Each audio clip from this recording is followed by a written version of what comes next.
우리에게 주시는 하나님의 말씀 이제 함께 찾아서 교독을 하도록 하겠습니다. 계속해서 사도행전 4장 말씀입니다. 9절부터 12절까지만 우선 보도록 하겠습니다. 사도행전 4장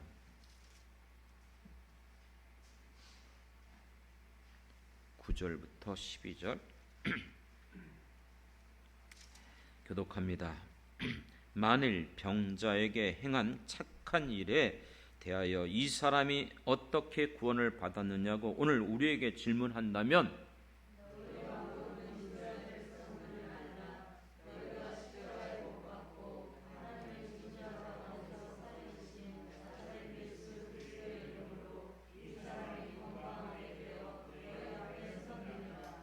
이 예수는 너희 건축자들의 버린 돌로서 집 몽퉁이의 머릿돌이 되었느니라.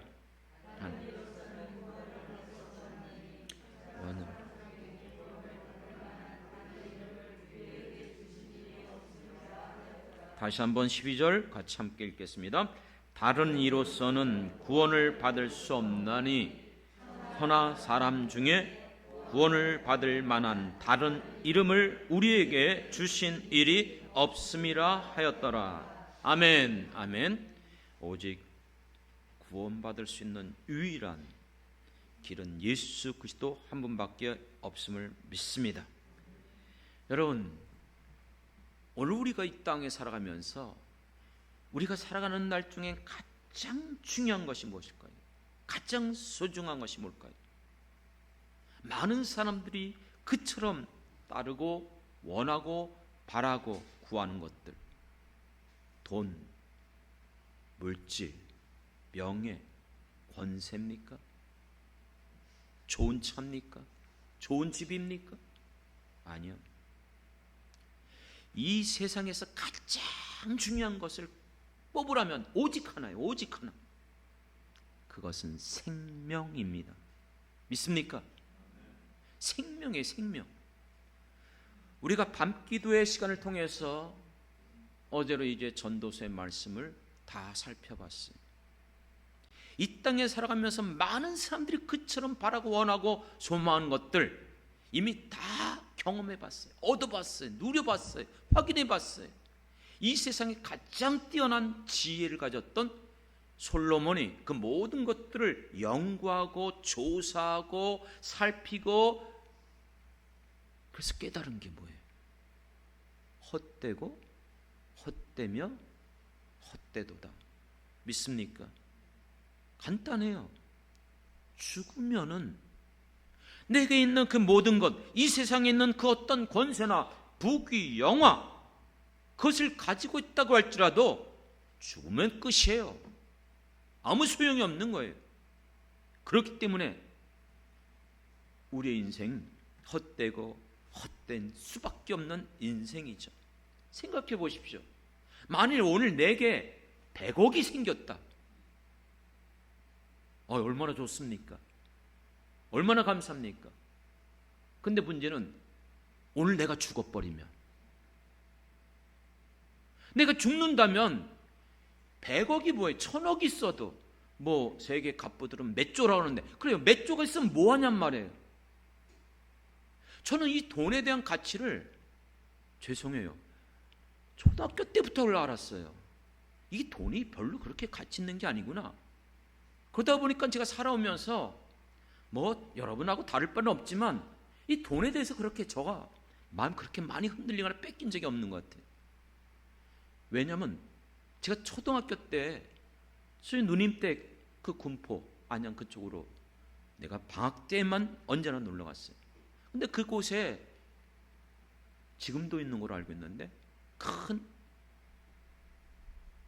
골프장이 있어요. 골프장. 그 이병철 씨 것이었어요. 그런데 동네 사람들이 저는 잘 모르는데 다 그런 얘기를 수근수근 하는 거예요. 돈이 많으면 뭐해? 재벌이면 뭐해? 왜요? 암에 걸려서 산의 진미도 먹지 못하고 그러다가 결국 죽었어요. 우리가 알고 있는 애플 CEO였던 스티브 잡스도 그 최장암으로 몇 조, 세계 그렇게 갚어도 여러분 돈이 있는 것 그 자체가 중요한 게 아니라는 거 아니에요. 생각해 보십시오. 그렇기 때문에 우리에게 가장 귀한 것, 이 온 천하보다도 귀한 것이 뭐예요? 생명. 누가 하신 말씀이에요? 예수님이잖아요. 예수님께서 천하보다 귀한 것이 우리의 생명이에요. 생명을 잃어버리면 아무 소용없는 거예요. 문제는요, 우리에게 그 생명이 없다는 사실이에요. 무슨 말이냐고요? 지금 우리가 살아있는데, 내가 지금 생명을 갖고 있는데, 하지만 우리가 갖고 있는 생명은요, 진정한 생명이 아닙니다. 전도서의 말씀처럼 날 때가 있으면 죽을 때가 있습니다. 일시적인, 짧은, 마치 안개와 같은 우리의 인생 가운데 벌써 이만큼 살아왔잖아요. 우리가 언제 이 세상을 떠날지 누구도 알 수 없어요. 인간의 생명은 짧아요. 그것은 영원한 것이 아니에요. 그렇기 때문에 그것은 결코 참된 생명이 될 수 없습니다. 왜냐고요? 성경에서 말하는 생명, 그 생명은 다른 말로도 번역이 되어져요. 그 생명을 뭐라고 번역하는 줄 아십니까? 영생. 그렇습니다. 성경이 우리에게 보여주길 원하며 우리에게 나타내 주시는 말씀은 생명은 곧 영생인 줄 믿습니다. 믿습니까? 그런데 많은 사람들은 이 세상을 살아가면서 어리석게 이 생명을 얻는 데 관심을 갖지 않아요. 아니, 오히려 썩어질 것들, 없어질 것들, 영원한 것이 아닌 것들, 세상에 있는 그 재물, 권세, 그것을 얻으려고 얼마나 애쓰고 수고하는지 몰라요. 그거 다 필요 없다는 것은 아니에요. 하지만 정말 우리가 영안이 열려서 보이지 않는 것을 볼 수 있는 눈이 열리길 원합니다. 그렇기 때문에 예수님은 누가복음 12장 15절에서 너희 안에 모든 탐심을 물리쳐라. 왜요? 사람의 생명이 그 소유에 넉넉한 데 있지 않다. 소유가 아무리 넉넉하다 할지라도 그것을 생명을 얻을 수 없다는 말이에요. 믿습니까? 그렇다면 여러분, 진정한 생명은 어디에 있습니까? 너무나 여러분들이 잘 알고 계시잖아요. 오늘 우리가 읽은 이 본문의 말씀은 어떤 내용입니까? 성령 충만을 받았던 베드로와 요한이 성전 미문에 올라가다가 그곳에 앉아 있었던, 구걸하던, 걷지 못하는, 나면서부터 40년을 그렇게 살아갔던 그 안진뱅이, 그가 베드로에게 뭔가 얻길 원했지만 베드로는 내게 은과 금은 없지만 내게 있는 것 곧 나사렛 예수 그리스도의 이름으로 명하노니 일어나 걸으라 할 때 그가 놀랍게도 일어서고 걷고 뛰기도 하면서 하나님 앞에 영광을 돌린 사건입니다. 일로 인해서 많은 사람들이 모여들었고, 이걸 통해서 베드로는 자기의 영광을 차지하지 않았어요. 오히려 이걸 통해서 어떻게 하면 복음을 전할 수 있는 기회로 삼을까? 그래서 그들 앞에서 바로 복음을 전한 거예요. 이것이 우리의 개인의 경건으로 된 것으로 여러분 생각하지 말라. 이것이 안진뱅이 그의 믿음으로 된 것으로 생각하지 마라. 너희가 못 박아 죽인 바로 생명의 주 예수 그리스도로 말미암아 우리에게 이와 같은 일이 일어났다. 그가 바로 메시아다. 그렇습니다. 예수 그리스도, 우리의 생명의 주가 되시는 바로 주님을 오히려 전파하는 기회로 삼았습니다. 그래서 일로 인해서 많은 사람들이 또다시 예수를 믿게 되는 놀라운 역사가 일어나게 된 것이죠. 이 소식을 들은 제사장들과 사두개인들이 이제 고발을 하고 또 장로들과 대제사장, 수많은 종교 지도자들이 모여서 재판을 걸게 된 거예요. 누구를 데려와서 누굴 잡아갖고 베드로와 요한을 가는 거예요. 예수님을 사형 언도했던 그 사내들인 공회, 그곳에서 이 베드로를 향해서, 그 사도들 향해서 너희가 누구의 권세로 누구의 이름으로 이렇게 이 일을 행하느냐. 이거 참 안타까운 거예요. 어처구니 없는 거예요. 아니 평생 동안 비참한, 죽고 싶어도 죽지 못하는 그 안진뱅이로 허구한 날 구걸하면서 살아갔던 그 사람이 이렇게 여러분 회복되고 고침받고 살아났는데, 그거에 대해서는 생각하지 않고 자기들이 갖고 있었던 그 기득권, 자기들이 계속해서 지금 누리고 있는 이 모든 것들을 누리고 유지하기 위해서 오히려 핍박하고 겁박하고 죽이려고 하는 거예요. 이 같은 일은 지금도 일어나요. 이 시대 가운데 여러분 아시는 것처럼 약한 자들 돕고 또 어려운 사람들을 여러분 정말 하는 이 같은 이 복지시설, 여러 가지 사회에서 이 같이 연약한 자들 돕는 이 같은 단체들의 70, 80%가 이미 알고 있잖아요. 기독교 단체갑니다. 그런데도 세상은 교회를 좋아하지 않아요. 오히려 우리를 얼마나 공격해야 되는지 몰라요. 그렇지만 이 같은 속에서 사도 베드로는 두려워하지 않았어요. 염려하지 않았어요. 그러므로 8절부터 오늘 읽었던 이 말씀을 보면은 어떻게 말씀합니까? 베드로가 성령에 충만하여 그들 앞에서 만일 이 병자에게 행한 이 착한 일에 대하여 이 사람이 어떻게 구원을 받았냐 우리에게 질문한다면 분명하게 말합니다. 너희가 십자가에 못 박은 그 예수 그리스도, 그 예수님이 하나님께서 다시 살리심으로 말미암아 그 예수 그리스도의 이름으로 이 사람이 건강하게 되었느니라. 할렐루야. 우리가 그렇잖아요. 특히 이런 기도원 같은 데서 집회를 하면서 많이 간증합니다. 기도원은 원래 성격이 좀 그래요. 당연하죠. 암에 걸렸던 사람이, 이렇게 걷지도 못하는 사람이, 누워있던 사람이 이렇게 기도함으로 여러분 다시 회복됐습니다. 암이 완전히 사라졌습니다. 그러면 사람들이 뭐라 그래요? 다 아멘 할렐루야 그러잖아요. 당연한 거 아니에요? 그런데 이들은 오히려 하나님 앞에 영광 돌리는 것이 아니고 핍박하고 있단 말이에요. 오히려 그 일을 향해서 공격하고 있는 것이에요. 사랑하는 성도 여러분, 왜 그렇습니까? 왜 이런 일이 일어납니까? 그 이유는요, 그 안에 있는 것이 다르기 때문에 그래요. 베드로와 요한에게는 예수님이 계셨어요. 예수 그리스도의 그 생명이 그 안에 계신 것이고, 저들에게는 예수의 생명이 없었던 것이에요. 그렇습니다. 바로 베드로가 증언했던 것처럼 죽은 자 가운데 살리신 예수 그리스도, 부활하신 예수 그리스도, 부활이라는 말은 다른 말로 말하면 우리에게 생명을 주신 줄, 영생을 주신 줄 믿습니다. 믿습니까? 그렇기 때문에 예수 그리스도를 믿는 우리들에게는 동일하게 이 부활신앙을 가진 사람들이에요. 여러분 안에 이 생명, 영생의 축복이 있음을 믿으시길 바랍니다. 생명이 없는 종교는 죽은 종교예요. 우리 안에 예수가 있다는 것은 생명인 것이고, 그 생명이 있으면 반드시 드러나요. 변화가 일어나요. 이게 기독교의 본질이에요. 여러분, 오늘 우리에게 있어서 기독교가 이렇게 2000년의 역사 가운데 수많은 일들이 일어났고 수많은 과정을 거쳤어요.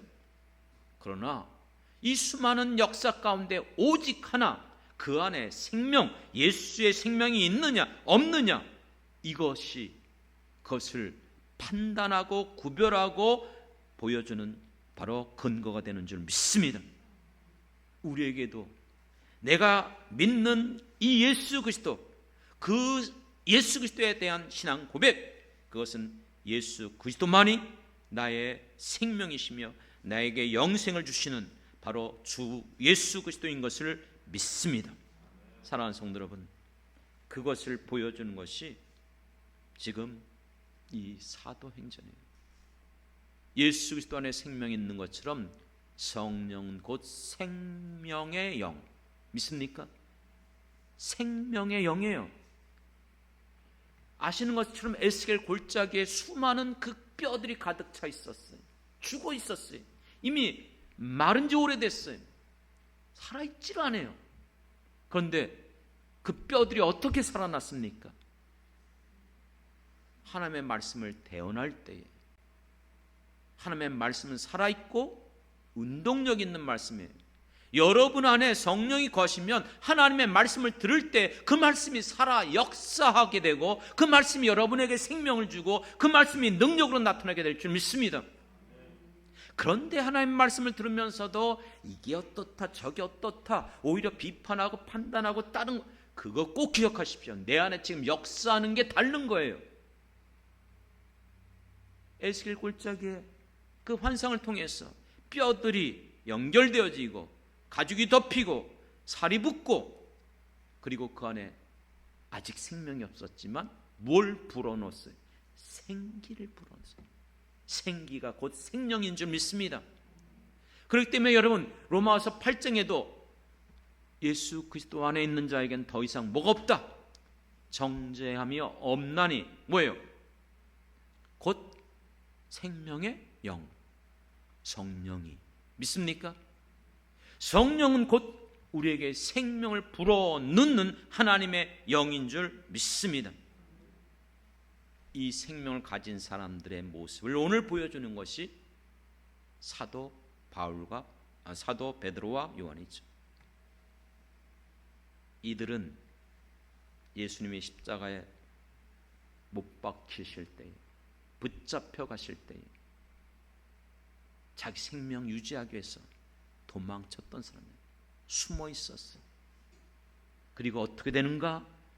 몰래 따라오다가 계집종 앞에서도 어린 그 여자 앞에서도 예수님을 부인했어요. 3번씩이나 부인했었어요.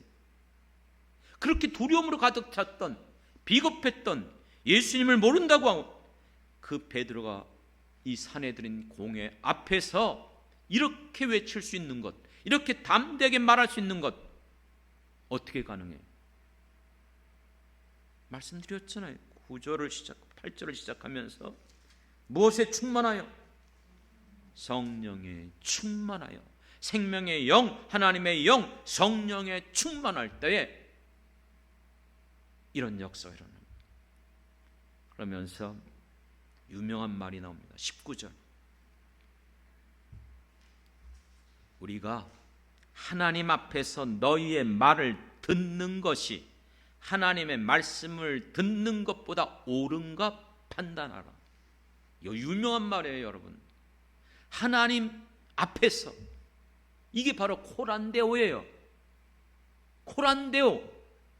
내가 누구 앞에 서 있는가? 지금 나와 함께하는 분이 누구인가? 사랑하는 성도 여러분, 여러분 안에 예수 생명이 있다면 여러분은 주님과 함께하는 사람들입니다. 언제나 주님과 동행하는 사람들인 줄 믿습니다.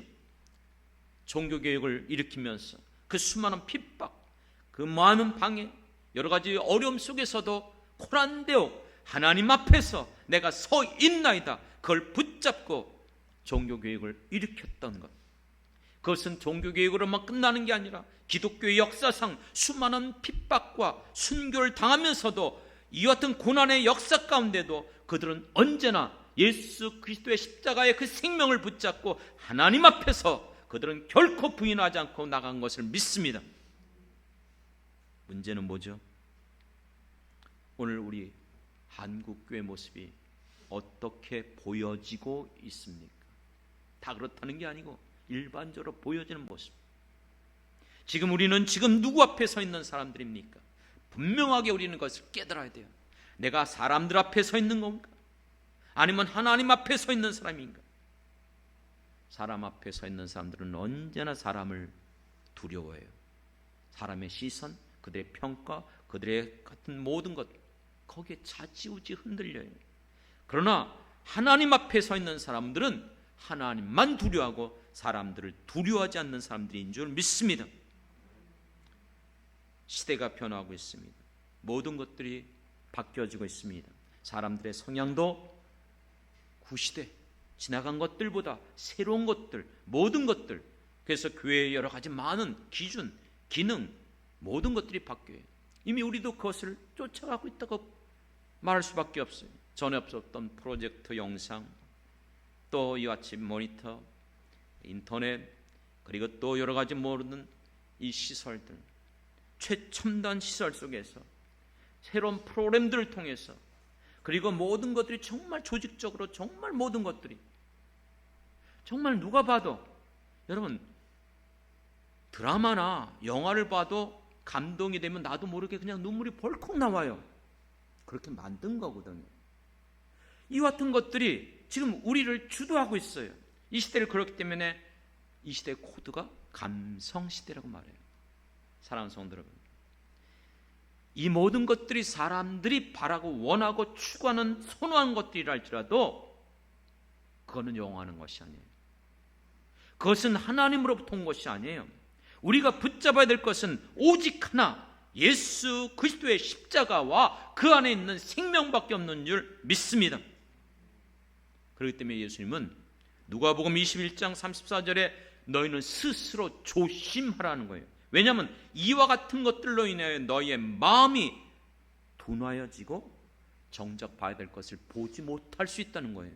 이 세상에 있는 것들 때문에 내 마음이 뺏기고, 그런 것들 때문에 내가 자꾸 그것을 쫓아가고 그것을 내 마음이 원하다 보니까는 정작 봐야 될, 붙잡아야 될 것을 보지 못하고 있다는 것이죠. 여러분 기억하십시오. 우리는 앞서서 성전 미문을 통하여서 우리가 붙잡고 있는 것이 무엇인가를 확인해 봤었어요. 겉으로 화려하고 세상에 값진 그 금은 보석으로 꾸며져 있는 미문입니까? 그것은 정말 내게 생명을 주는 게 아니에요. 사람은 바꿀 수가 없어요. 40년 가깝게 안진뱅이로서 그곳에 앉아 있었지만 그 문제 해결을 받았지 못했어요. 여전히 안진뱅이로 살았다고 하나 죽어 있는 자로 살아가고 있는 그가 우리와 똑같아요. 이 세상 사람들과 다를 바가 없어요. 이 세상에서, 이 죄악된 길에서 사망의 길로 가는 그 길, 이 세상의 모든 것들이 엄청나게 변하고 새로운 것들을 가득 차고 우리를 이렇게 안락하고 편안하게 한다 할지라도 생명을 주지 못해요. 우리가 붙잡는 것은 그 같은 미문이 아닙니다. 십자가에 못 박혀 죽으신 바로 사도 베드로가 증언한 내게는 은과 금이 없지만 내게 있는 것 곧 나사렛 예수 그리스도의 이름 믿습니까? 우리가 붙잡는 것은 오직 그거예요. 왜요? 오늘 말씀을 통해서 또다시 베드로가 어떻게 하나님의 말씀을 증언하고 있습니까?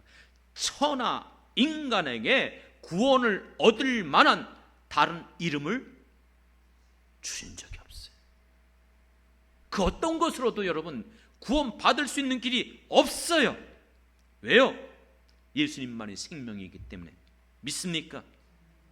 예수님은 이 땅에 오셨을 때 요한복음 1장에서 분명히 그 안에 생명이 있다고 말씀하고 있어요. 생명의 주가 바로 예수 그리스도인 줄 믿습니다. 생명은요, 자라게 하는 거예요. 변화시키는 거예요.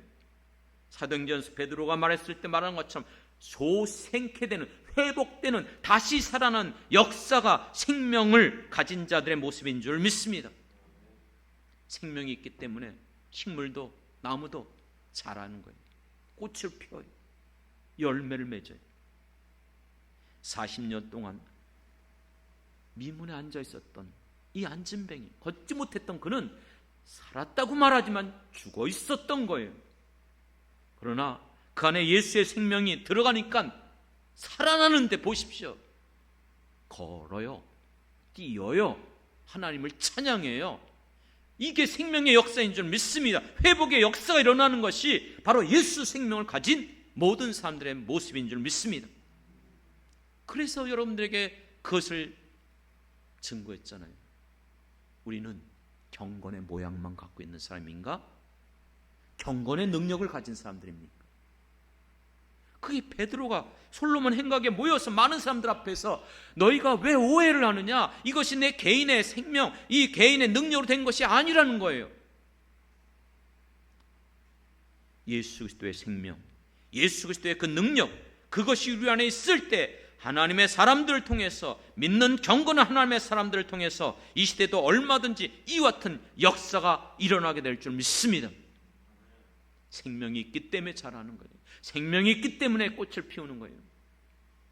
여러분, 자라고 꽃을 피우는 과정 속에서 많은 세파가 있어요. 풍파가 일어나요. 바람이 불어요. 비바람이 몰아쳐요. 그래도 생명이 있기 때문에 견디는 거예요. 믿습니까? 오늘 우리가 이 땅에 살아가면서 여러분, 내 안에 예수 생명이 없으면 이미 우리는 좌절되고 무너지고 포기하고 떠났어요. 그렇기 때문에 여러분들이 이제는 꽃을 피우고 열매를 맺어야 돼요. 그리스도의 향기로서 세상 속에서 그 향기를 나타내고 보여줘야 될 것이 우리들인 줄 믿습니다.